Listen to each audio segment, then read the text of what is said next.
ce qu'on a remarqué quand même un peu dans toutes les structures qu'on peut accompagner ou qu'on peut rencontrer, c'est qu'il y a un vrai rapprochement des deux entités. Après, c'est souvent soit à l'initiative du commerce, soit à l'initiative du marketing, mais ce besoin de traduire le discours marketing en un discours très opérationnel, très pragmatique par rapport aux besoins du commerce, il est fondamental. Ça va se matérialiser par des directions du Sales Enablement, ça peut se matérialiser par effectivement des personnes qui sont en charge de cette animation sur l'aspect marketing commercial et justement au centre de ces interlocuteurs qui peuvent avoir des enjeux ou des métiers avec des responsabilités différentes. C'est là où nous on intervient en fait. C'est-à-dire que le Sales Enablement, c'est un peu le rouage complémentaire à ces différentes fonctions. Alors chez Orangina, on a des commerciaux qui sont très engagés derrière leur marque, parce que c'est vraiment l'ADN de la boîte, c'est le point d'être, le fait d'être secoué quelque part, un peu comme Orangina. Donc les équipes sont très engagées.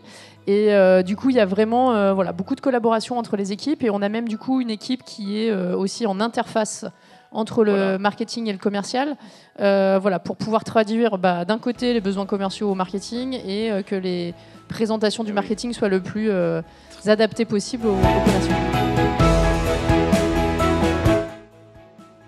Quelque part, auparavant, vous arriviez dans une boîte, on vous disait très bien, t'es commercial, voilà ta boîte à outils, et puis voilà ton plan de vente, et puis quelque part, tu le lis, tu l'apprends par cœur et t'appliques.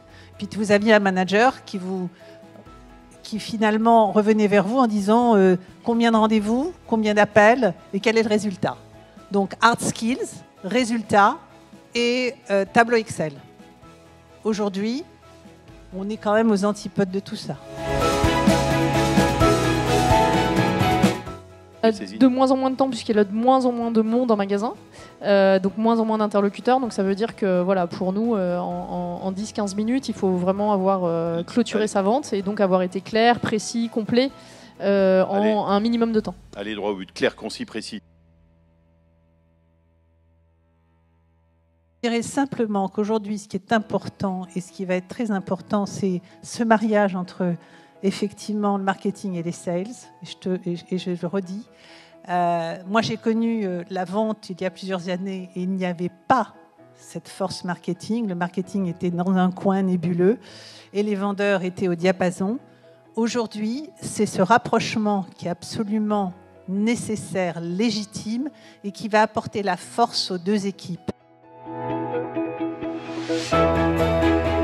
En tout cas, nous, on travaille en retail. Nos principaux clients sont les grandes surfaces que vous connaissez bien, donc Carrefour, Auchan, etc.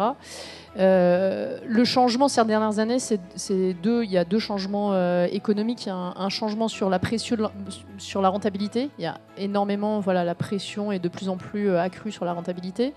Et le deuxième changement, c'est la compétition.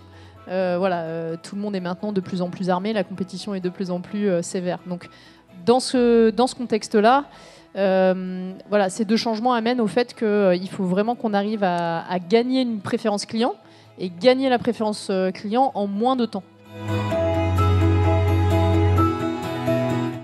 On croise encore des entreprises qui rémunèrent en fait le remplissage du CRM. C'est-à-dire qu'au-delà d'allouer du temps de remplissage, en fait, il y a une part de la prime qui est versée sur ce segment-là. Donc les CRM, ils sont extrêmement pertinents, extrêmement puissants. Enfin, je veux dire, c'est impossible de bosser aujourd'hui commercialement sans en avoir un. Par contre, le reporting, c'est des choses qui s'automatisent. 90% des sociétés françaises ont un CRM. Un CRM, après, 23% seulement considèrent avoir des données de qualité. Oui. Donc ça dit bien le problème, c'est-à-dire qu'on va investir des millions dans un outil qui est évidemment incontournable, mais qu'est-ce qu'on a dedans ? Si c'est oui, bon rendez-vous, adoré, qu'est-ce qu'il en fait le marketing de ça ? La préférence client, en fait, c'est se dire qu'en très peu de temps, il faut pouvoir faire la différence et proposer de la valeur à son client. Et donc, j'aime beaucoup ce qui vient d'être dit sur le soft skills. C'est pas avec juste du hard skills et une méthodologie et un discours qui est toujours le même qu'on fait la différence. On fait la différence en se mettant à niveau avec notre client, en rentrant en relationnel de la bonne manière avec son client, et du coup en adaptant son discours de vente, sa proposition.